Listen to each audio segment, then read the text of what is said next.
Good morning dear students. आज हम discuss करेंगे 11th क्लास की केमिस्ट्री का एक नया चैप्टर इक्विलिब्रियम फेज यानी कि साम्य अवस्था। इक्विलिब्रियम फेज या साम्य अवस्था क्या होता है उसके लिए पहले हम इसमें पढ़ेंगे introduction. When one or more substance are combined to form a new substance, उसको क्या बोलते हैं अपन? Chemical reaction.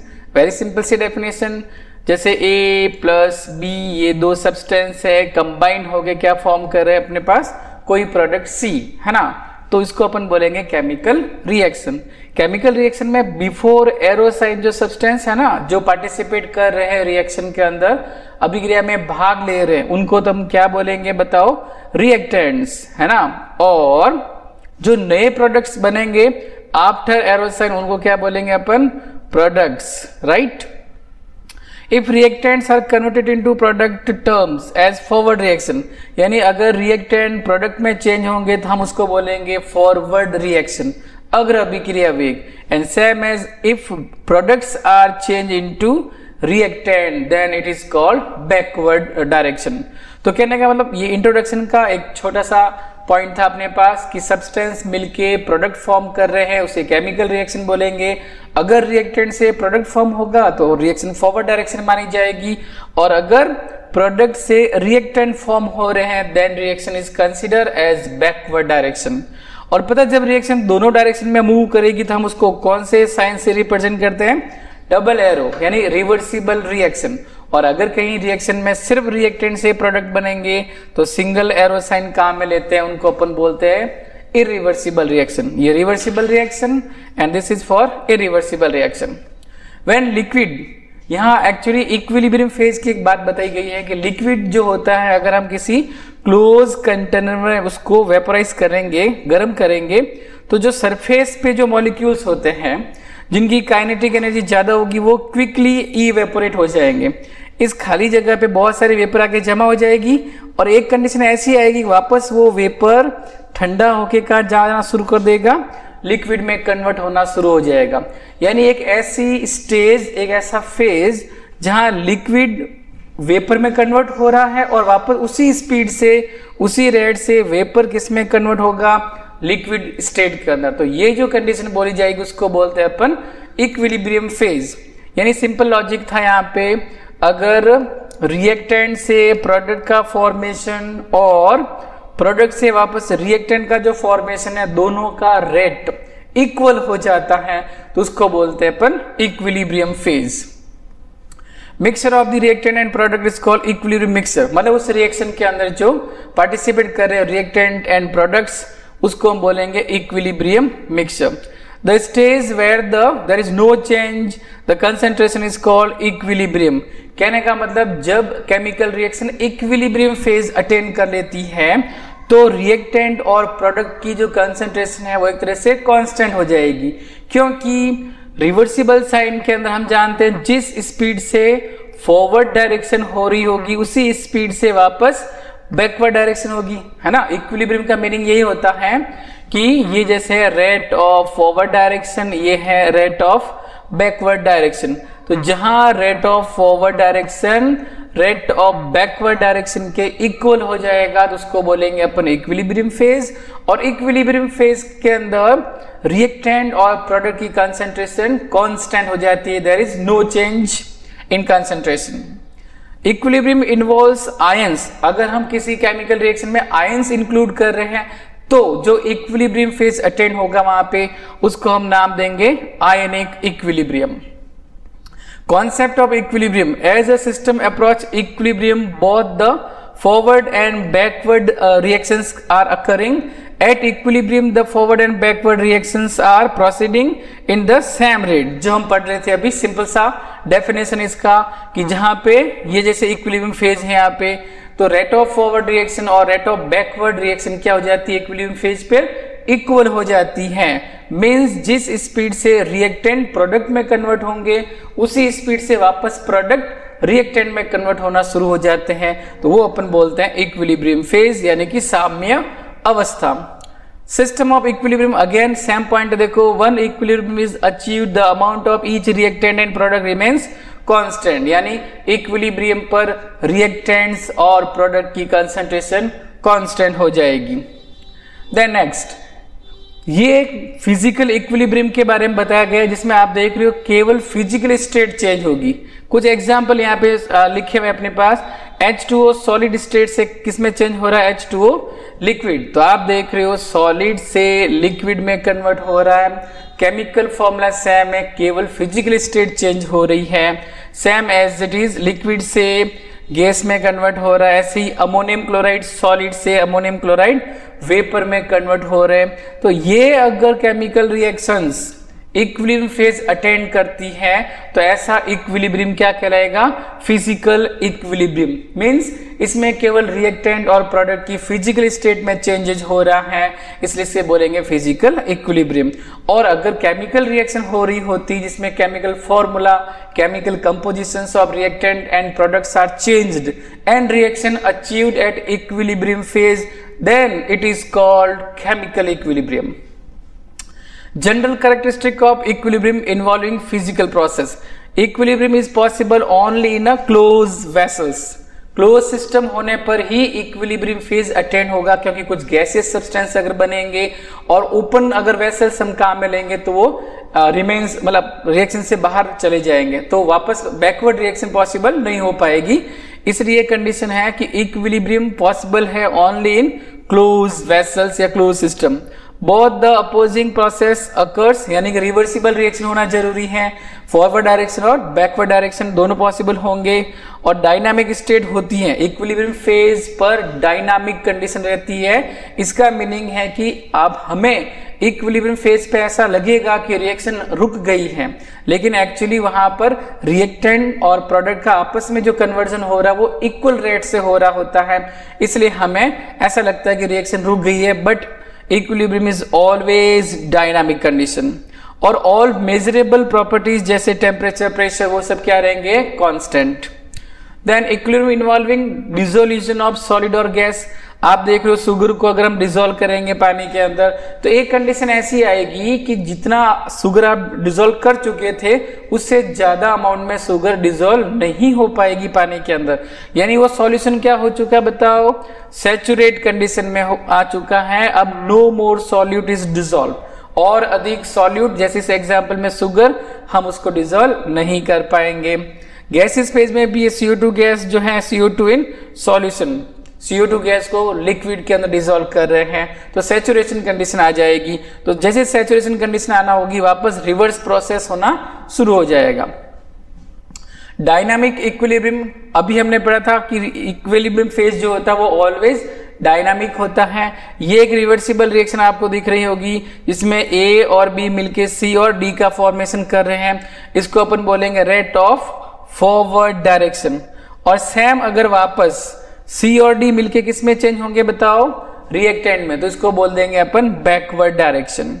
ये एक और example, chemical reaction reach a state of dynamic equilibrium in which the rates of forward and backward direction are equal, है ना?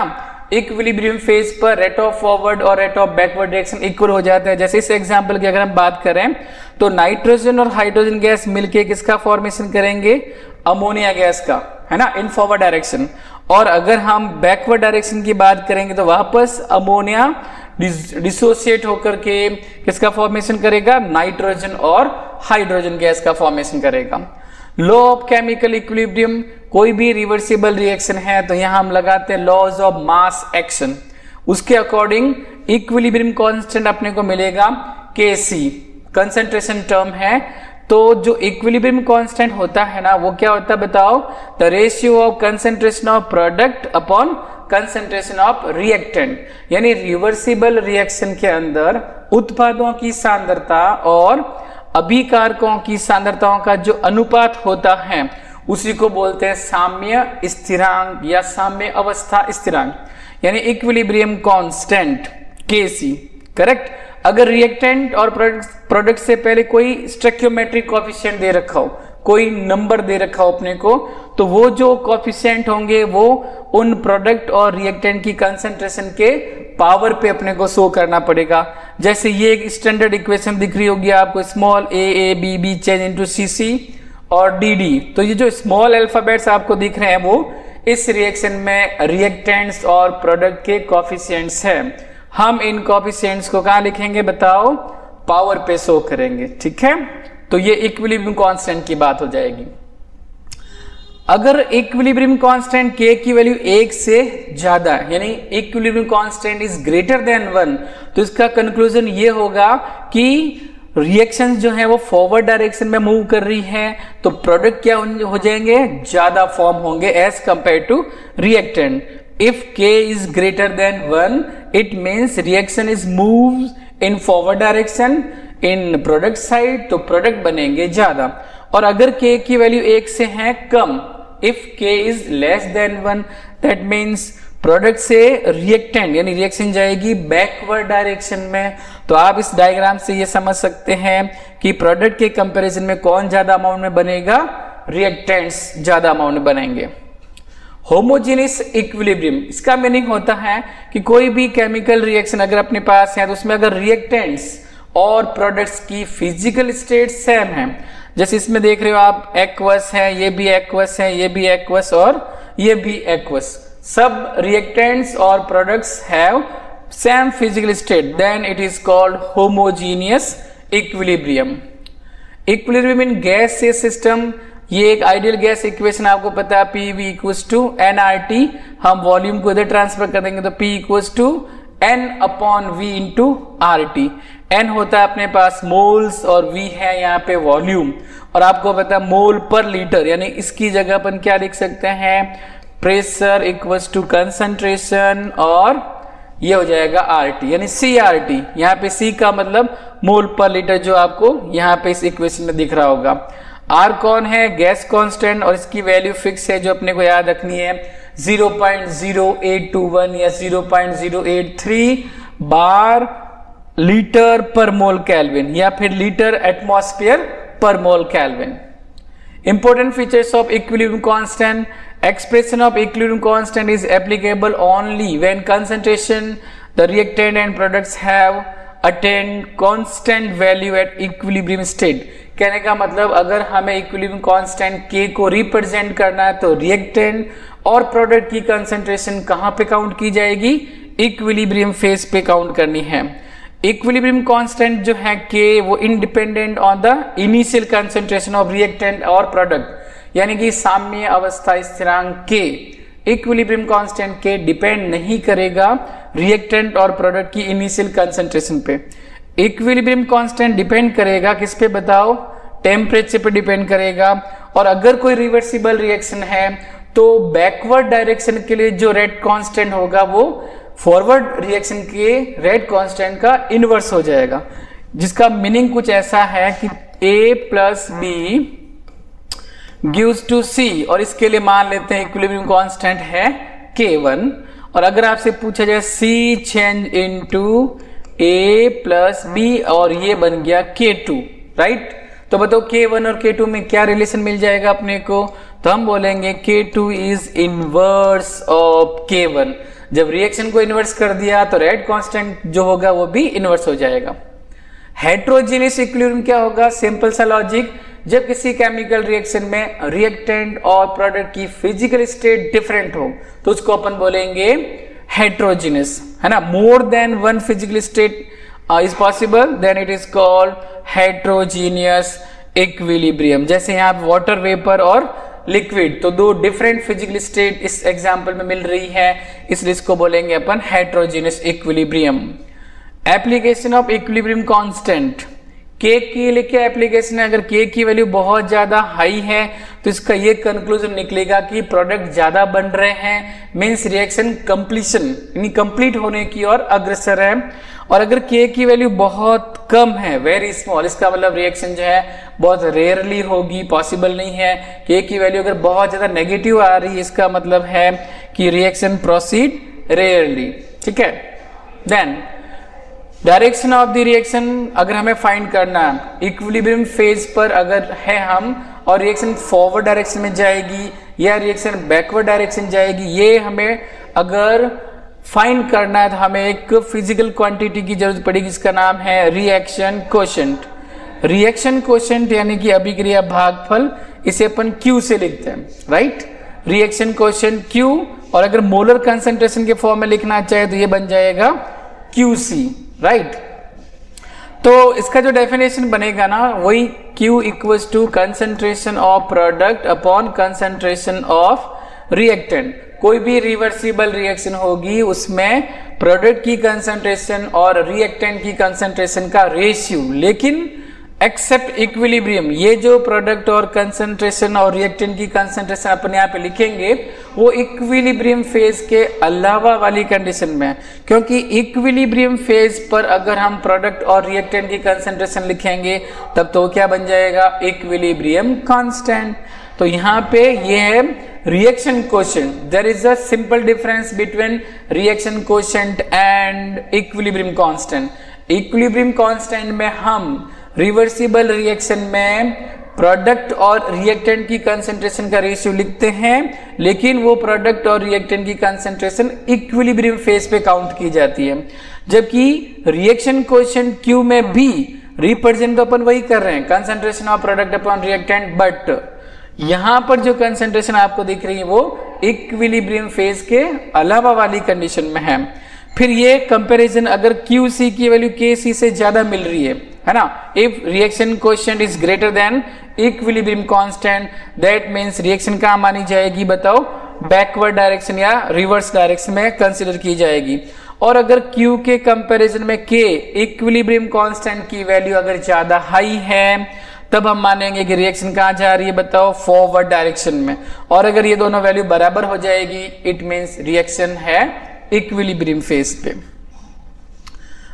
Difference between Gibbs energy equilibrium constant, delta G अगर नेगेटिव में है तो आपको पता वो स्पॉन्टेनियस प्रोसेस होता है, और उस कंडीशन में रिएक्शन कहां जाएगी बताओ, फॉरवर्ड डायरेक्शन में। Some standard points, if delta G is negative that means reaction is spontaneous, स्वतः अभिक्रिया होगी।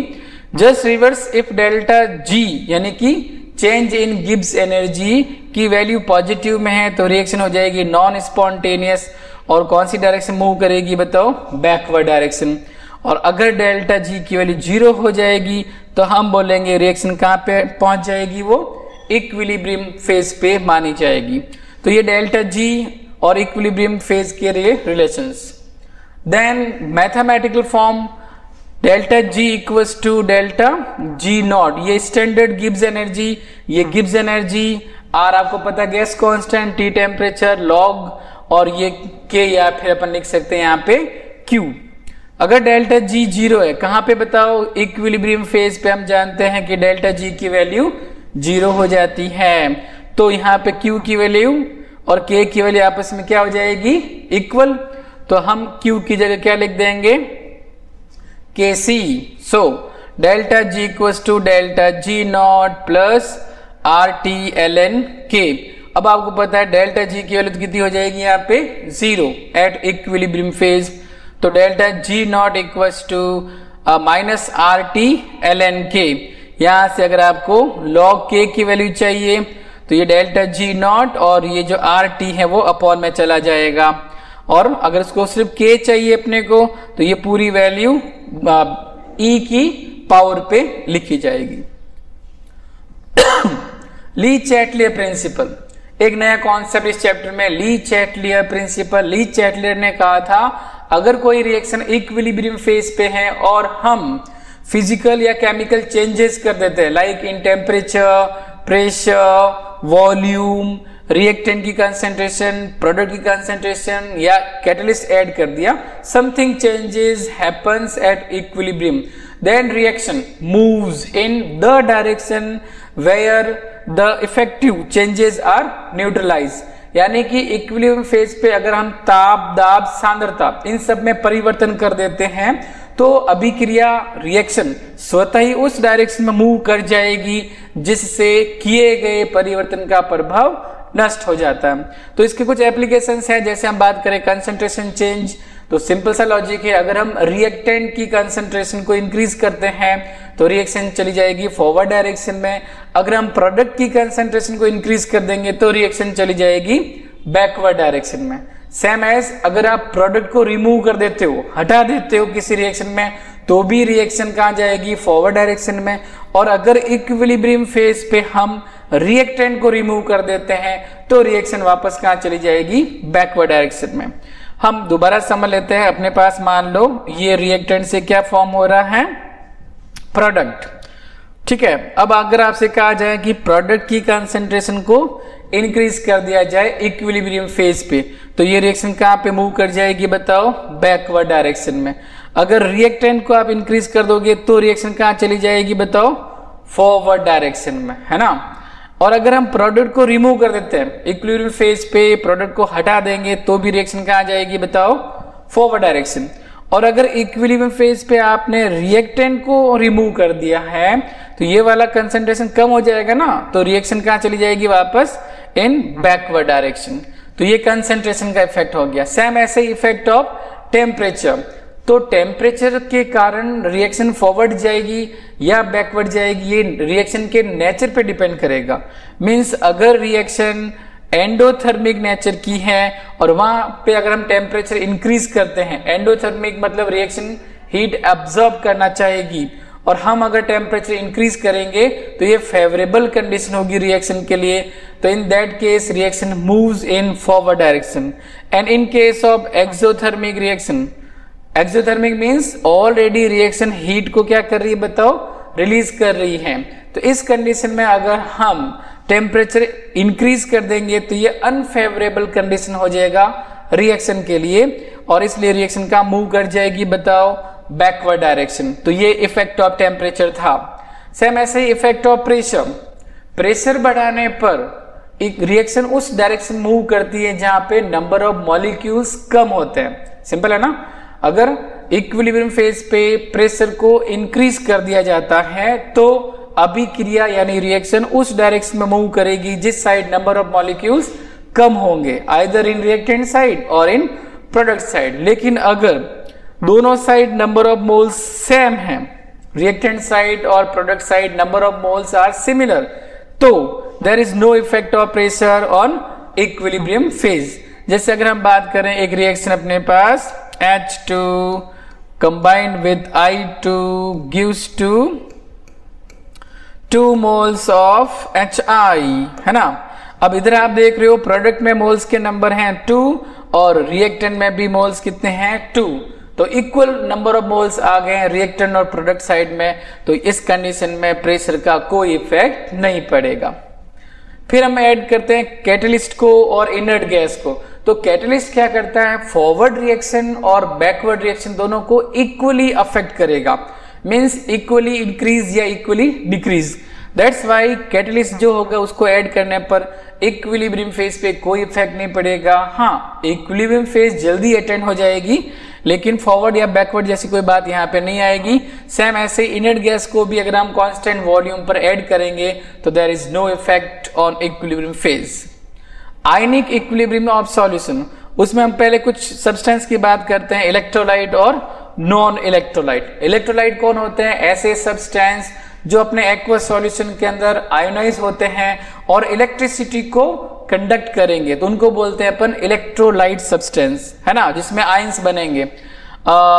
लाइक H2SO4 है, वाटर है, एसिड है, बेस है, salt, these all are. And non electrolyte means जो आयोनाइज नहीं होंगे और इलेक्ट्रिसिटी कंडक्ट नहीं करते हैं, they are known as non electrolyte solute या सॉल्यूशन। और एग्जांपल ये रहे अपने पास, शुगर है, यूरिया है, ग्लूकोज है, ये आयोनाइज नहीं होंगे तो आयंस नहीं बनेंगे and that's why electricity conduct नहीं करेंगे।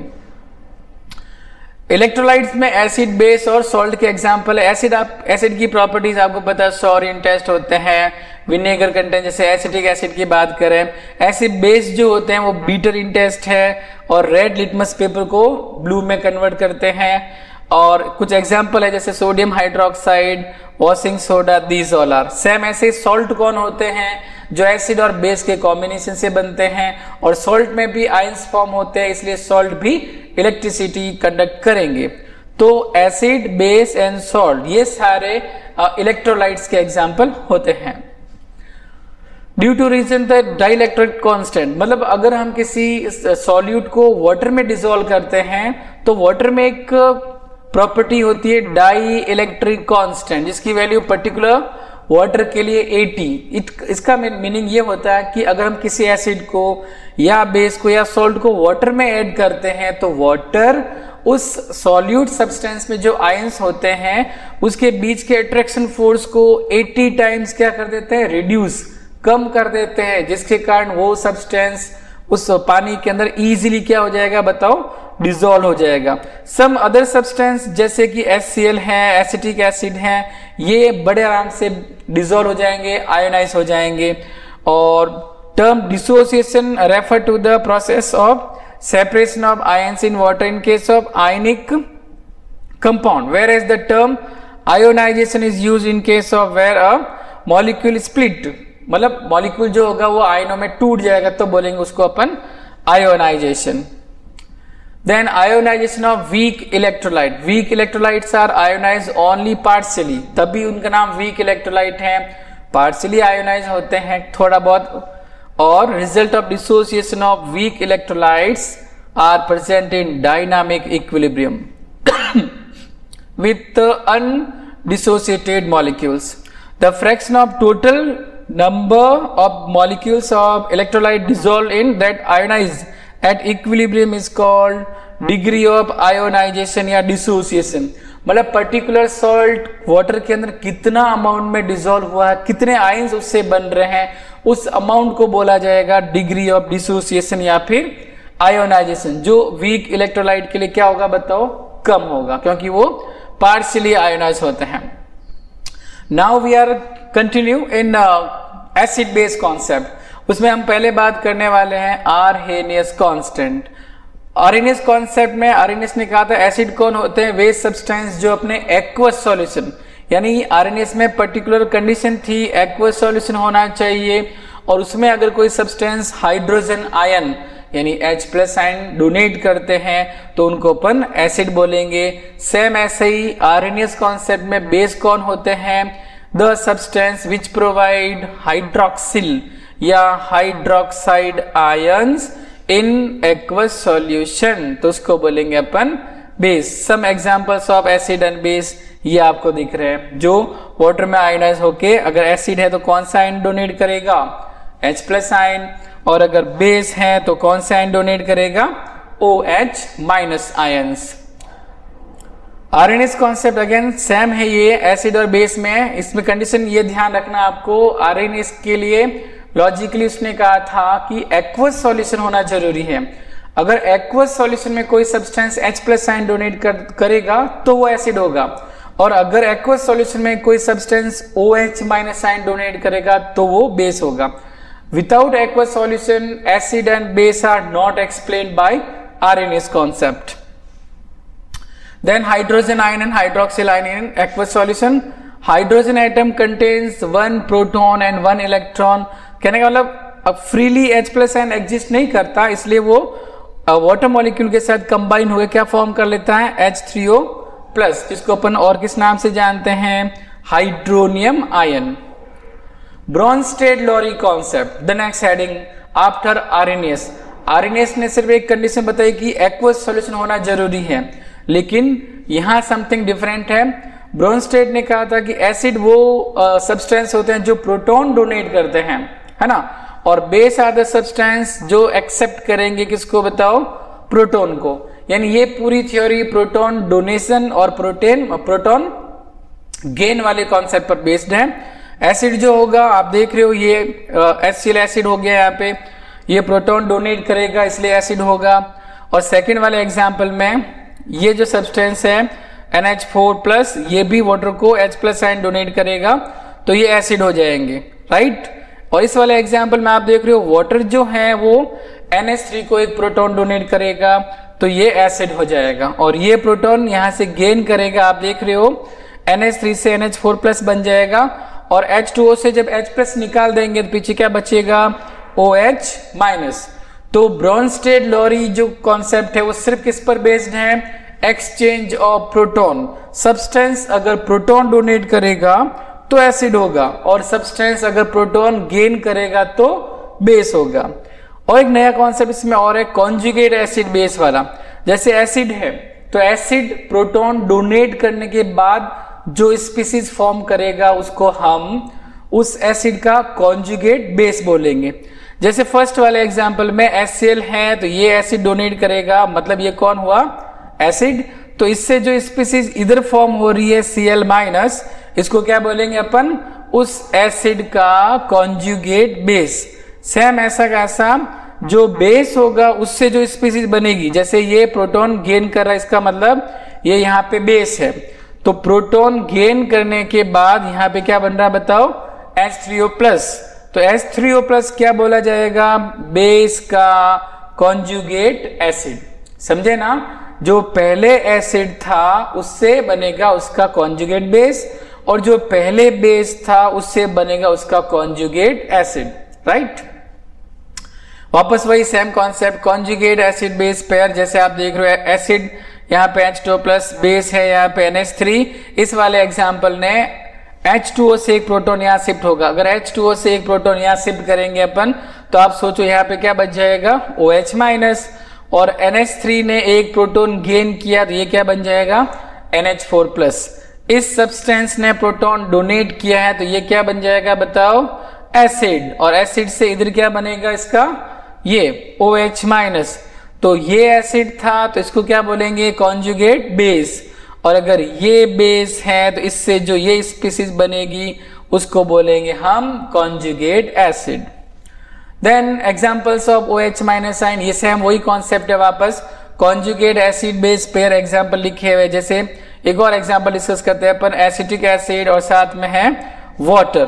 अगर ये H+ आयन डोनेट करेगा तो एसिटिक एसिड क्या हो जाएगा बताओ, एसिड। और प्रोटॉन डोनेट करने के बाद यहाँ पे स्पीसीज क्या बनेगी, CH3COO-, तो वो है एसिड। और ये क्या बन जाएगा इसका कॉन्जुगेट बेस, ठीक है। यहाँ पे वाटर प्रोटॉन गेन कर रहा है, इसका मतलब यहाँ वाटर कौन हुआ बताओ, बेस। तो इससे जो स्पीसीज ये बन रही है ना प्रोटॉन गेन करने के बाद, तो ये बेस था तो इसको क्या बोलेंगे अपन, कॉन्जुगेट एसिड। ये था conjugate acid base concept. The next one is Lewis concept. Bronsted और आर्हेनियस के बाद में ये तीसरी हेडिंग है जिसमें अपन एसिड और बेस को डिफाइन करेंगे लेविस के अकॉर्डिंग। लेविस ने कहा था कि जो लॉन पेयर गेन करेगा है ना सब्सटेंस, वो होगा लेविस एसिड, और जो लॉन पेयर डोनेट करेगा उसको क्या बोलेंगे अपन, लेविस बेस।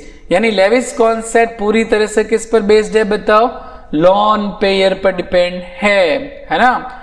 जो लॉन पेयर गेन करेगा वो एसिड होगा, जो लॉन पेयर डोनेट करेगा वो बेस हो जाएगा। अगर हम एसिड और बेस के एग्जांपल की बात करें लेविस कॉन्सेप्ट में, तो ये आप देखो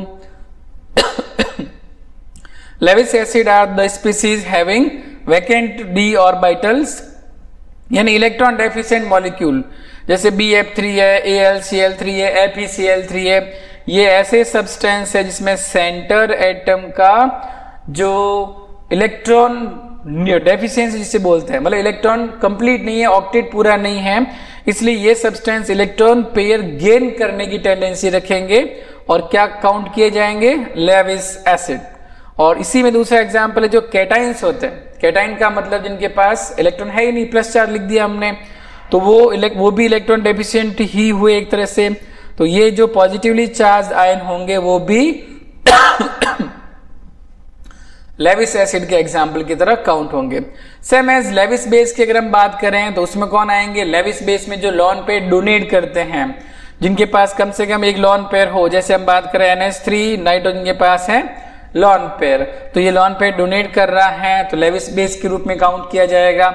और वे स्पीसीज जिसपे नेगेटिव चार्ज आपको मिले, जैसे OH- है, साइनाइड आयंस हैं, इनमें लॉन पेयर प्रेजेंट होते हैं, इसलिए लॉन पेयर डोनेट करेंगे, and that's why these are consider as Lewis base. ये कुछ ड्रॉबैक्स हैं लेविस कॉन्सेप्ट में, क्योंकि लेविस में एसिड को प्रोटॉन डोनर के रूप में काउंट नहीं किया, जबकि हम जानते हैं कि एसिड की बहुत सारी जो एक्टिविटी होती है वो किसके कारण होती है बताओ, H+ आयन के कारण ही होती है। लेकिन लेविस के अकॉर्डिंग तो एसिड प्रोटॉन डोनेट करता ही नहीं है। तो सम ड्रॉबैक्स ऑफ लेविस कॉन्सेप्ट, जैसे ये हमने पढ़ा, एक normally formation of coordination compound is slow, therefore acid base reaction should also be slow. कह रहे हैं कि कोऑर्डिनेशन कंपाउंड जो होते हैं वो बहुत स्लोली फॉर्म होते हैं। उसमें भी आपने देखा होगा जो कॉम्प्लेक्स कंपाउंड बनाते हैं अपन, तो जो सेंट्रल मेटल होती है वो होता है लेविस एसिड, क्योंकि वो लिगेंड से लॉन पेयर गेन करता है, और लिगेंड हो जाएंगे वहां पे लेविस बेस, क्योंकि वो लॉन पेयर डोनेट कर रहे हैं। तो वहां एसिड और बेस दोनों एक तरह से काम आ रहे हैं, लेकिन कोऑर्डिनेशन कंपाउंड का फॉर्मेशन बहुत स्लो होता है, और हम जानते हैं कि एसिड और बेस की रिएक्शंस क्या होती है, extremely very fast. So it is the limitations of Lewis concept. Ionization of acid and base, किसी भी एसिड को अगर आप वाटर में डिसॉल्व करोगे तो इस प्रकार से आयोनाइज हो जाएगा। जैसे एग्जांपल दिख रहा होगा आपको, एसिटिक एसिड विथ वाटर, तो बनेगा हाइड्रोनियम आयन और एसीटेट आयंस। तो ये जो डिसोसिएशन हो रहा है वो एसिड और बेस की स्ट्रेंथ को शो करेगा। अगर डिसोसिएशन ज्यादा हो रहा है तो H+ आयन ज्यादा मिलेंगे, या OH- आयन ज्यादा बनेंगे, तो उस केस में अपन बोलेंगे एसिड और बेस स्ट्रॉन्ग है। और अगर डिसोसिएशन कम अमाउंट में होगा तो वहां पे H+ और OH- आयन कम अमाउंट में मिलेंगे, तब हम बोलेंगे कि वहां एसिड और जो बेस होगा वो क्या होगा बताओ, वीक। बेस कंसिडर, सैम देखो बेस के लिए बोला एसिटिक एसिड स्ट्रॉन्ग बेस है, और इसके साथ ये वीक एसिड जुड़ जाएगा, एसिड और बेस का कॉम्बिनेशन, और वापस H2 और ये सॉल्ट, मतलब एक्सचेंज हो जाएगा, यहां से H+ इधर जुड़ जाएगा, ये वाटर का फॉर्मेशन हो जाएगा, और जो स्ट्रॉन्ग बेस था वो आयनाइज होकर एसीटेट आयन का फॉर्मेशन कर देगा। ये सेम वापस वही कॉन्जुगेट एसिड बेस वाली बात है, राइट ना, जो पहले स्ट्रॉन्ग बेस था साथ में वीक एसिड है, तो इसका रिवर्स आंसर इधर मिलेगा अपने को। Ionization constant of water, water आपको पता है वीक इलेक्ट्रोलाइट होता है, और हम वाटर को जब आयोनाइज करेंगे H2O इन H2O तो बनेंगे ये वाले आयंस H3O+ और OH- आयन। अगर हम इस वाली केमिकल रिएक्शन के लिए इक्विलिब्रियम कांस्टेंट, जिसे आप यहाँ पे पर्टिकुलर नाम देने वाले हो डिसोसिएशन कांस्टेंट, तो क्या बनेगा बताओ, K = concentration of product H3O+, साथ में और कौन है यहाँ पे OH-, अपॉन में कौन आएगा बताओ, अनडिसोसिएट पार्ट H2O, तो ये H2O यहाँ पे आ जाएगा। तो वाटर जो होता है वो वीक इलेक्ट्रोलाइट होता है, इसलिए वाटर की ये जो कंसेंट्रेशन आपको दिख रही है वो क्या मानी जाएगी, कांस्टेंट। तो आप देख रहे हो वाटर को हमने कांस्टेंट के साथ मल्टीप्लाई किया तो एक नया कांस्टेंट मिल जाएगा अपने को KW, जो ऊपर लिखा होगा, ये देखो equilibrium constant to give a new constant, क्योंकि equilibrium concentration of water constant है, जो पीछे वाले स्लाइड में देखा था आपने K × H2O है ना, तो ये कांस्टेंट और ये भी क्या है बताओ, कांस्टेंट। तो कांस्टेंट इनटू कांस्टेंट हम लेके आ गए यहाँ पे एक न्यू कांस्टेंट KW = H+ और OH- आयन। तो कहने का मतलब गिवन टेम्परेचर पर वाटर में जो आयंस होते हैं H+ और OH- आयन, उनकी कंसंट्रेशन का जो मल्टीपल फॉर्म होगा उसी को बोलेंगे आयनिक प्रोडक्ट ऑफ वाटर। इसकी वैल्यू फिक्स होती है 298 केल्विन टेम्परेचर पर, कितनी बताओ, 10⁻⁻14, क्योंकि H+ और OH- आयन की कंसंट्रेशन को अगर हम मल्टीप्लाई करेंगे तो ये आंसर अपने को मिलेगा। एसिडिक सॉल्यूशन में आपको पता है H3O+ यानी H+ आयन OH- आयन के कंपैरिजन में ज्यादा होगा, न्यूट्रल है तो इक्वल हो जाएगा, और बेसिक सॉल्यूशन अगर है तो वहां H3O+, जिसे अपन हाइड्रोनियम आयन कहते हैं, जहां ये H3O+ लिखा है एक्चुअली वो आपको H+ भी मानना, क्योंकि वो दोनों एक ही बात होती है। Then the pH scale, pH scale के द्वारा अपन देखो, pH स्केल में P और ये पावर पे होता है H, इसमें P का मतलब होता है पोटेंज यानी पावर ऑफ हाइड्रोजन आयन। तो pH का फॉर्मूला बनेगा -log base 10 H+ आयन, है ना, pH = -logarithm base 10 into H+ ion. This is the formula for find the value of pH for given solution, है ना। पीएच की वैल्यू पता होगा आपको, पीएच की वैल्यू 0 से लेकर 14 तक होती है। अगर एसिडिक सॉल्यूशन होगा तो पीएच की वैल्यू लेस देन 7 होगी, न्यूट्रल सॉल्यूशन है तो एग्जैक्ट वैल्यू 7 के बराबर होगी, और बेसिक सॉल्यूशन है तो 7 से भी ज्यादा वैल्यू होगी पीएच की। और वाटर के लिए पी के डब्ल्यू जो है ना, अभी जो हमने के डब्ल्यू फाइंड किया था, अगर उसको पी की पावर में लिखेंगे तो पी के डब्ल्यू कितना हो जाएगा बताओ, 14। Application of pH, the pH scale is logarithm. A change in pH by just 1 also means change in H plus ion by factor 10। यानी इसकी सहायता से हम गिवन सॉल्यूशन की pH की वैल्यू फाइंड करेंगे।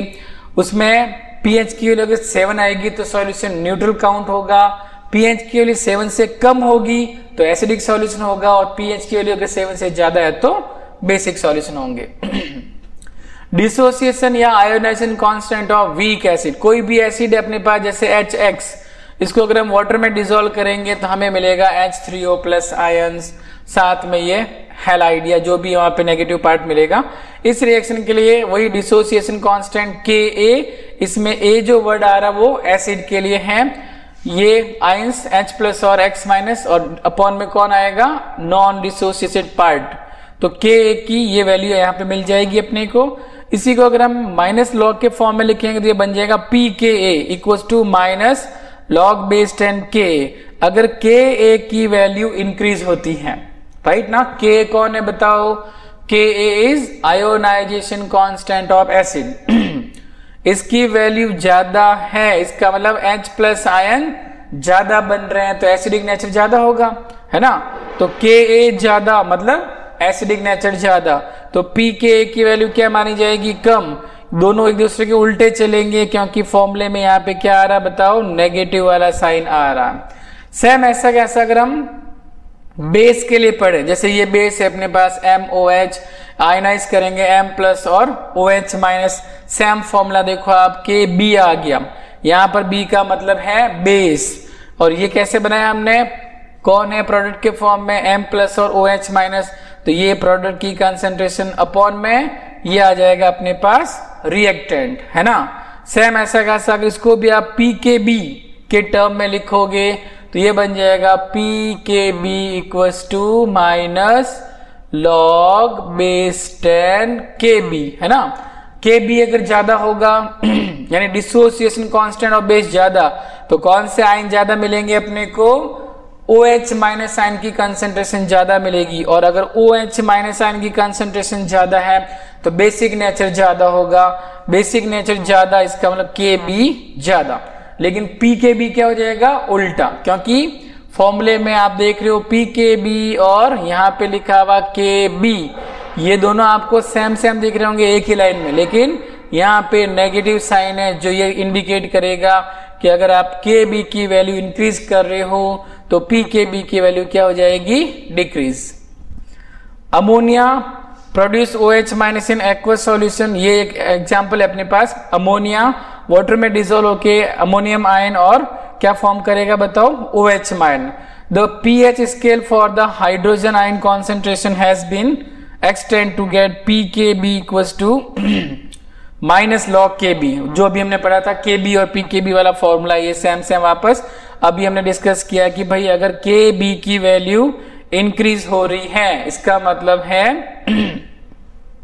कि उस रिएक्शन मिक्सचर में रिएक्शन जा रही है फॉरवर्ड डायरेक्शन में, OH माइनस आयन की कंसंट्रेशन ज्यादा मिलेगी, और अगर OH माइनस आयन की कंसंट्रेशन ज्यादा है तो बेसिक नेचर ज्यादा होंगे, और pKb की वैल्यू क्या हो जाएगी वहां पे, कम, क्योंकि फॉर्मूले में नेगेटिव साइन इंडिकेट हो रहा है। ऐसे Kb और Ka में जो रिलेशन होगा, अगर इन दोनों को मल्टीप्लाई करेंगे Ka और Kb को, तो अपने को Kw मिलेगा। Kw वही कांस्टेंट है, वाटर का आयनिक प्रोडक्ट, है ना। K नेट अगर अपने को फाइंड करना तो जो भी K1 K2 आएगा उनको आप आपस में मल्टीप्लाई करते चले जाओगे तो pKw मिल जाएगा।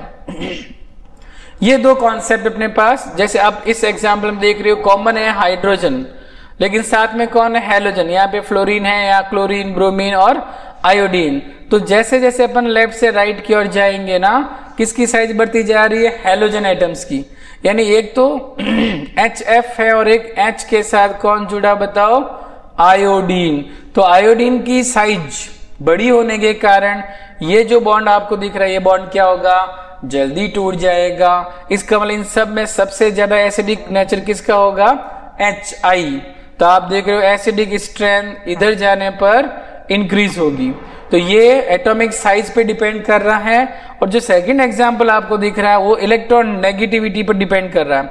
यानी यहां पर बॉन्ड बना हुआ कार्बन और हाइड्रोजन के बीच में, या NH या OH, और यहाँ पे कौन है बताओ, HF। तो हाइड्रोजन और फ्लोरीन के बीच में जो बॉन्ड है वो बॉन्ड पेयर के इलेक्ट्रॉन किसकी ओर डिस्प्लेस हो जाएंगे, फ्लोरीन की ओर। क्यों बताओ, क्योंकि फ्लोरीन की इलेक्ट्रॉन नेगेटिविटी ज्यादा है, इसलिए ये फ्लोरीन क्या करेगा, हाइड्रोजन के साथ जो बॉन्ड पेयर इलेक्ट्रॉन से उनको अपनी ओर ज्यादा अट्रैक्ट करेगा और इस वजह से वहां पे हाइड्रोजन एटम H+ के फॉर्म में रिलीज हो जाएगा। सो electron negativity increase, acidic strength also increase. Common ion effect क्या होता है, अगर हम किसी weak electrolyte like acetic acid, ये आप देख रहे हो इसमें डिसोसिएशन हो रहा है एसिटिक एसिड का, जो एक प्रकार का वीक इलेक्ट्रोलाइट है। अब अगर हम इसके अंदर ऐड करते हैं स्ट्रॉन्ग इलेक्ट्रोलाइट जैसे CH3COONA, सोडियम एसीटेट को ऐड कर रहे हैं अपन तो आप यहां देख रहे हो कि Na पे आ रहा प्लस और एसीटेट पे आ रहा माइनस। तो ये एसीटेट आयन जब इस मिक्सर में पहुंचेंगे तो यहां पहले से कौन से आयन अवेलेबल है, एसीटेट आयन। तो एसीटेट आयन ऑलरेडी अवेलेबल है और दूसरे भी एसीटेट आयन ही यहां पे पहुंच रहे हैं, यानी ये कौन से आयन हो गए बताओ, common ions. So acetate ion की कंसंट्रेशन इंक्रीज हो जाएगी और according to Le Chatelier principle हम जानते हैं अगर प्रोडक्ट की कंसंट्रेशन इंक्रीज होती है तो रिएक्शन कहां चली जाएगी बताओ, बैकवर्ड डायरेक्शन। और जैसे ही रिएक्शन बैकवर्ड जाएगी उस वीक इलेक्ट्रोलाइट का डिसोसिएशन कम हो जाएगा। This is called common ion effect. Hydrolysis of salt, ये न्यूट्रलाइजेशन रिएक्शन का जस्ट रिवर्स है। न्यूट्रलाइजेशन में अपन क्या करते हैं, एसिड और बेस को मिला के सॉल्ट और वाटर बनाते हैं। इसमें अपन सॉल्ट को वाटर में डिसॉल्व करेंगे तो एसिड और बेस का फॉर्मेशन होगा। अब एसिड स्ट्रांग है या वीक है, सेम एज बेस वीक है या स्ट्रांग है, उसके बेसिस पे सॉल्ट हाइड्रोलाइसिस के कुछ टाइप्स है। जैसे पहले अपन देख रहे हैं salt of weak acid and strong base, यानी इस टाइप के सॉल्ट जो है, जैसे एग्जांपल अपने पास सोडियम एसीटेट, वाटर में हम इसको आयोनाइज करेंगे, हाइड्रोलाइज करेंगे तो ये बना एसीटेट आयन और सोडियम आयन। इसके साथ जोड़ देंगे अपन H+ आयन तो ये बन जाएगा एसिटिक एसिड। इसके साथ जोड़ देंगे अपन OH- आयन तो ये बन जाएगा सोडियम हाइड्रोक्साइड यानी कि NaOH। तो आप देख रहे हो इस वाले सॉल्ट में बेस तो कैसा मिला आपको, स्ट्रॉन्ग बेस, और एसिड कैसा मिला आपको, वीक एसिड, है ना। बेस स्ट्रॉन्ग है इसलिए इन सॉल्यूशन की pH क्या होगी बताओ, 7 से ज्यादा। सेकंड रिवर्स, स्ट्रॉन्ग एसिड और वीक बेस, तो आप समझ गए होंगे इन सॉल्ट में जैसे हम बात करें अमोनियम क्लोराइड को हाइड्रोलाइज करने पर अमोनियम और क्लोराइड आयन मिलेगा। इसके साथ जोड़ेंगे अपन OH- तो बन जाएगा अमोनियम हाइड्रोक्साइड। इसके साथ जुड़ेगा H+ आयन तो मिलेगा आपको हाइड्रोक्लोरिक एसिड। तो strong acid and week base वाले सॉल्यूशन, और यहाँ पे बेस जो है ना, सॉरी एसिड जो है वो स्ट्रॉन्ग है इसलिए इनकी pH 7 से क्या हो जाएगी बताओ, कम हो जाएगी। तीसरा type weak acid and weak base, जैसे अमोनियम एसीटेट है तो इसमें एसिटिक एसिड और अमोनियम हाइड्रोक्साइड मिलेंगे अपने को, एंड बोथ आर वीक, और इनके लिए pH की वैल्यू निकालनी है अगर अपने को, तो ये इस फॉर्मूले से pH की वैल्यू फाइंड करेंगे वीक एसिड और वीक बेस वाले सॉल्ट के लिए। pH equal to 7 plus half of bracket pKa minus pKb, है ना। Ka और Kb हमने पढ़ा था ना, डिसोसिएशन कांस्टेंट ऑफ एसिड और डिसोसिएशन कांस्टेंट ऑफ बेस की वैल्यू यहाँ लिखेंगे, सॉल्व करेंगे तो अपने को इन सॉल्यूशन की pH की वैल्यू मिलेगी। The next heading is buffer solution. Buffer solution कैसे होते हैं, कुछ सॉल्यूशन ऐसे होते हैं जिनमें अगर अपन स्मॉल अमाउंट में एसिड या बेस ऐड करते हैं तो उनकी पीएच क्या रहती है बताओ, अनचेंज रहती है। Such type of solution are known as buffer solution, है ना। बफर सॉल्यूशन यानी ऐसे सॉल्यूशन जिसमें स्मॉल अमाउंट में एसिड या बेस को अगर ऐड किया जाता है तो उनकी पीएच पर कोई इफेक्ट नहीं पड़ता, तो उनको बोलेंगे अपन buffer solution. Stability equilibrium of sparingly soluble salt, solubility of ionic solid in water vary करेगा great deal for calcium chloride, so soluble that they are hygroscopic. The solubility depend on a number of factors, मतलब कोई भी solid को अगर आप dissolve करते हो तो उसमें बहुत सारे फैक्टर होते हैं उसकी सॉल्युबिलिटी को अफेक्ट करने वाले, जैसे बॉन्ड एंथैल्पी है, टेम्परेचर है, लैटिस एंथैल्पी है। ये सारे फैक्टर किसी भी सॉल्यूट सब्सटेंस को लिक्विड में डिसॉल्व करने पर सॉल्युबिलिटी को अफेक्ट करते हैं। तो अपन सॉल्युबिलिटी प्रोडक्ट और सॉल्युबिलिटी में अगर रिलेशन निकालें तो एक स्टैंडर्ड फॉर्मूला हम पढ़ते हैं, सॉल्युबिलिटी प्रोडक्ट यानी KSP इक्वल्स टू x की पावर x इंटू y की पावर y इंटू s की पावर x प्लस y। ये अपने पास एक स्टैंडर्ड फॉर्मूला है। KSP का मतलब है सॉल्युबिलिटी प्रोडक्ट, और ये जो x और y आपको दिख रहे हैं वो उस गिवन सॉल्ट के कोफिशिएंट होंगे। जैसे बेरियम सल्फेट की अगर हम बात करें, इसको आयोनाइज करेंगे बेरियम और सल्फेट, तो इसका फैक्टर 1 है जो हम x मानेंगे, सल्फेट का फैक्टर भी 1 है जो अपन y मानेंगे। इनको आप उल्टा भी कंसिडर कर सकते हो, मीन्स इसको आप y बना दो, इसको आप x बना दो, तो भी सेम ही आंसर आएगा। तो वैल्यू पुट करेंगे यहाँ पे 1 है, इसका मतलब x की पावर x, तो बन जाएगा 1 की पावर 1, फिर y पावर y, तो यहाँ पे 1 ही दिख रहा है तो वापस y की पावर y यानी 1 की पावर 1 इंटू s 1 प्लस 1, तो अपना आंसर आ जाएगा KSP equals to s square बनेगा ना। ये x की पावर x, वो भी y की पावर y, फॉर्मूले में वैल्यू पुट करो आप तो बन जाएगा solubility product for such type of salt equals to s square. इसमें न्यूमेरिकल क्वेश्चन बनाया जाता है जिसमें आपको सॉल्युबिलिटी की वैल्यू दे करके सॉल्युबिलिटी प्रोडक्ट की वैल्यू पूछी जाती है। रिवर्स क्वेश्चन भी देते थे कभी, सॉल्युबिलिटी दे करके अगर KSP पूछेंगे तो आपको लिखना पड़ेगा s equals to under root of KSP। तो KSP यानी सॉल्युबिलिटी प्रोडक्ट और सॉल्युबिलिटी में जो रिलेशन आएगा वो सॉल्ट के टाइप पे डिपेंड करेगा। सॉल्ट का टाइप AB है या AB2 है, AB3 है या A2B3 है, उस टाइप के सॉल्ट पर ये डिपेंड करेगा। तो ये अपना चैप्टर था इक्विलिब्रियम कांस्टेंट, इसका आप अच्छे से वापस प्रैक्टिस करें। धन्यवाद।